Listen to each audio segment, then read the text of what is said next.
नमस्कार, next eyes Hindi के HOD अंक में आपका स्वागत है। आइए चर्चा करते हैं आज की पहली न्यूज के ऊपर। इस न्यूज को द हिंदू ने कवर किया था और ये इन्वायरमेंट सेक्शन की न्यूज है जो जीएस पेपर 3 के अंतर्गत शामिल होगी। न्यूज ये है कि study over 21 years new species of frog named after. 21 वर्ष के अध्ययन में मेढक की एक नई प्रजाति यानी फ्रॉग स्पीसीज जिसका नाम है लेप्टोब्रैकियम आरियाटियम, इसकी खोज की गई है और जिसका नाम असम के गुवाहाटी में आर्य विद्यापीठ कॉलेज के नाम पर रखा गया है। अगर बात करें इसकी लोकेशन कहाँ पाया गया तो ये गरबंगा रिजर्व फॉरेस्ट में पाए जाने वाला यह मेढक अपनी यूनिक अपीयरेंस और आवाज के लिए जाना जाता है और यह खोज बायोडायवर्सिटी ऑफ फॉरेस्ट यानी वन की जैव विविधता को प्रदर्शित करती है और जो शहरीकरण के कारण खतरे में है। अब देखिए इंपॉर्टेंट है, जब भी इस तरह की कोई प्रजाति चर्चा में होती है, न्यूज में होती है, तो यूपीएससी लगातार क्वेश्चन पूछता रहा है। अब इसकी लोकेशन को भी देख लेते हैं, कहाँ पाया जाता है ये असम में। तो आप देख सकते हैं ये गरबंगा रेंज है ये, और ये असम और मेघालय के बाउंड्री पे ये फॉरेस्ट रिजर्व स्थित है। आप देख सकते हैं ये वाला एरिया पूरा असम का है और ये आपका मेघालय का है। और ये इमेज है, आप इस वाटर फॉल को भी देख सकते हैं और इस फॉरेस्ट रिजर्व को देख सकते हैं जहां पे ये मेढक पाया गया है। आइए अब बात करते हैं क्वेश्चन के ऊपर जो 2017 में यूपीएससी ने क्वेश्चन पूछा था। 2017 में ए सीरीज का क्वेश्चन नंबर 67 था। यदि आप घड़ियाल को उनके प्राकृतिक आवास में देखना चाहते हैं तो निम्नलिखित में से किस स्थान पर जाना सबसे सही होगा? Option A Bhitarkanika mangrove, option B Chambal नदी, ऑप्शन सी पुलिकट झील, ऑप्शन डी दीपरविल। तो कृपया इस प्रश्न का उत्तर आप लोग कमेंट बॉक्स में बताने का प्रयास कीजिएगा। अगली न्यूज की ओर बढ़ेंगे, गरबंगा फॉरेस्ट रिजर्व। अगली न्यूज को पीआईबी ने कवर किया था और ये डिफेंस सेक्शन की साथ साथ आईआर सेक्शन की भी न्यूज होगी ये, जो जीएस पेपर 3 और जो जीएस पेपर 2 के अंतर्गत शामिल होगी। न्यूज ये है कि भारत उज्बेकिस्तान संयुक्त सैन्याभ्यास दस्तलिक विदेशी प्रशिक्षण नोट पुणे के औंध में प्रारंभ हुआ। भारत उज्बेकिस्तान संयुक्त सैन्याभ्यास दस्तलिक का ये छठा संस्करण विदेशी प्रशिक्षण नोट पुणे के औंध में शुरू हुआ है और ये अभ्यास 16 से 28 अप्रैल 2025 तक ये आयोजित होगा। ध्यान रखिएगा, जब भी इस तरह की एक्सरसाइज की जाती है, चर्चा में होती है, तो यूपीएससी क्वेश्चन पूछता रहा है। पिछले वर्ष यूपीएससी 2025 प्रीलिम्स में पूछा था मित्र शक्ति सैन्याभ्यास किन देशों के बीच में होता है, तो इसलिए इस तरह की एक्सरसाइज को कवर करना आपके लिए इंपॉर्टेंट हो जाता है। इसलिए नेक्स्ट साइज का यही प्रयास है कि आप लोगों के लिए कवर किया जाए। और बात करें कि इसमें 60 सैन्य कर्मियों की भारतीय टुकड़ी का प्रतिनिधित्व जाट रेजिमेंट और इंडियन एयरफोर्स की एक बटालियन कर रही है। उज्बेकिस्तान की टुकड़ी का प्रतिनिधित्व उज्बेकिस्तान की सैन्य कर्मियों द्वारा की जा रही है। भारत और उज्बेकिस्तान द्वारा ये बारी बारी से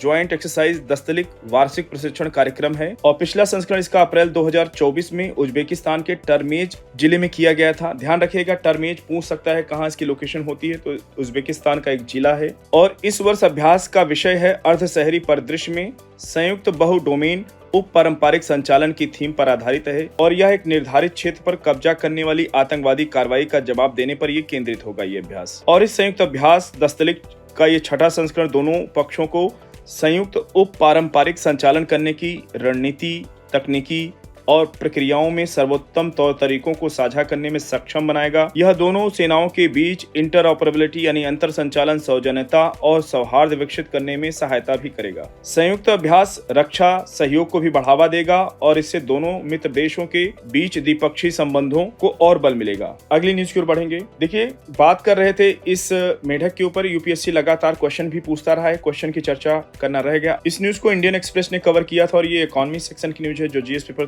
3 के अंतर्गत शामिल होगी। न्यूज ये है कि Silkyara tunnel break through 2 years after collapse rescue.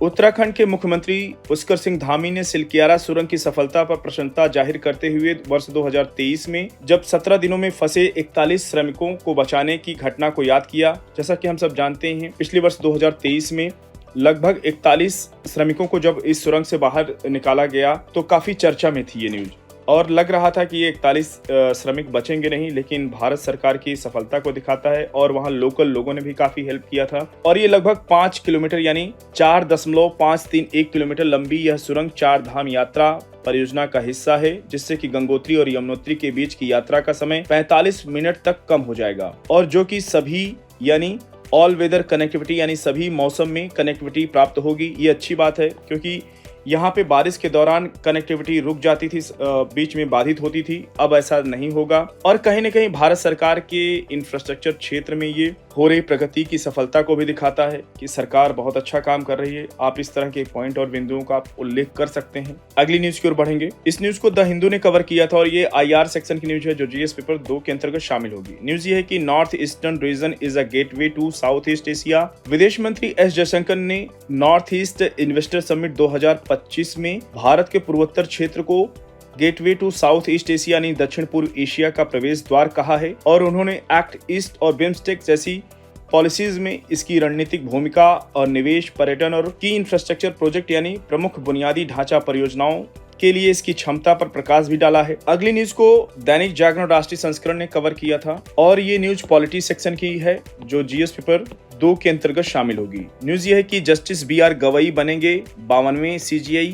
Chief justice Sanjeev Khanna ने उन्हें अगले CJI के रूप में नियुक्त करने की सिफारिश भी कर दी है। गवई का कार्यकाल 6 माह का होगा, नवंबर 2025 में समाप्त होगा। जैसा कि हम सब जानते हैं, न्यायमूर्ति संजीव खन्ना का कार्यकाल 13 मई 2025 को समाप्त हो रहा है, उसी लिए ये सारी एक्सरसाइज की जा रही है। अगर आप बात करें कि जस्टिस गवई के कई महत्वपूर्ण फैसलों में जो शामिल रहे हैं, आइए उनकी चर्चा कर लेते हैं। देखिए, जस्टिस गवई सुप्रीम कोर्ट में कई संविधान पीठों का हिस्सा रहे हैं जिसने कई महत्वपूर्ण फैसले सुनाए हैं। वह पीठ का भी नेतृत्व कर रहे हैं जो वन्यजीव पेड़ों की सुरक्षा से संबंधित मामलों की सुनवाई कर रही है। और दूसरी यह है कि वह 5 जजों वाली संविधान पीठ का हिस्सा थे जिसने दिसंबर 2023 में सर्वसम्मति से जम्मू कश्मीर के तत्कालीन राज्य को विशेष दर्जा देने वाले अनुच्छेद 370 को समाप्त यानी निरस्त करने का फैसला इन्होंने सुनाया था कि वह 5 जजों वाली संविधान पीठ का हिस्सा थे जिसने दिसंबर 2023 में सर्वसम्मति से जम्मू कश्मीर के तत्कालीन राज्य को विशेष दर्जा देने वाले अनुच्छेद 370 के प्रावधानों को निरस्त करने के केंद्र के फैसले को बरकरार रखा था।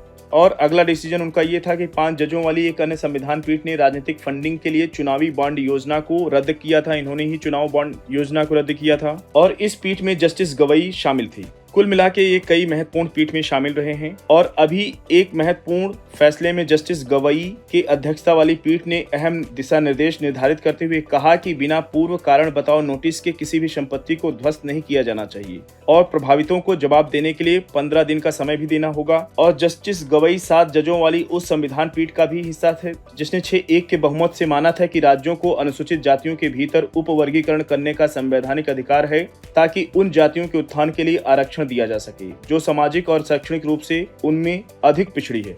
तो कुल मिलाकर इनके काफी अच्छे डिसीजंस रहे हैं, इसलिए इंपॉर्टेंट न्यूज हो जाती है। साथियों, आज के चौड़ी अंक को यहीं पर समाप्त करते हैं। मिलते हैं नेक्स्ट अंक में कुछ और इंपॉर्टेंट न्यूज के साथ। तब तक जुड़े रहिए नेक्स्ट आइज हिंदी के साथ। धन्यवाद।